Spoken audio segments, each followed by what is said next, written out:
สิมาตอบคอมเมนต์นี้เด้อเขาจะว่าคนลาวมาทำงานอยู่ประเทศไทย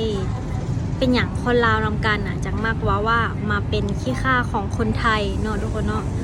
อันนี้เจ้าแบบค่อยเองค่อยก็เคยได้ยินมาคือกันแต่ค่อยบอกว่าแบบเม่นไผ่เป็นคนเว้าระบุตัวตนว่าไผ่เป็นคนเว้าขนาดแต่กะย่ามันสำหรับค่อยหันคือแบบปล่อยผ่านไปเพราะว่าเฮามาเฮ็ดตามหน้าที่ของเฮาเนาะเพราะว่าเฮามีภาระหน้าที่ที่ต้องเฮ็ดต้องทำคือเป้าหมายของเฮาให้มันใหญ่กว่าคำเว้าเสียงนินทาคำเว้าของคนระหว่างทางหันอีกเนาะทุกคนเฮาโฟกัสแต่เป้าหมายของเฮาไม่ไผมาเฮ็ดงานไม่ไผเฮ็ดงานอยู่ไสก็ตามบ่ว่าสิอยู่ลาวหรืออยู่ไทยก็ไผ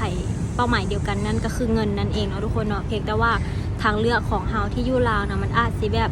น้อยบ่ค่อยหลายบันไดเฮาก็เลยมาหาทางเลือกอยู่ประเทศไทยที่แบบมันสามารถเฮ็ดสามารถเฮ็ดงานแล้วมีเงินสามารถไปช่วยครอบครัวได้ในบางส่วนเล็กๆน้อยๆเนาะแต่บางคนก็อาจจะแบบ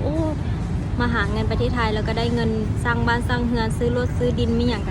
ก็มีเนาะทุกคนเนาะแต่ค่อยก็เห็นมาคือกันแต่ว่าสิได้น้อยหรือสิได้หลายซ้ำใดมันก็เป็นเรื่องของเฮาเนาะทุกคนเนาะแล้วแต่เฮาเก็บเฮากำเอา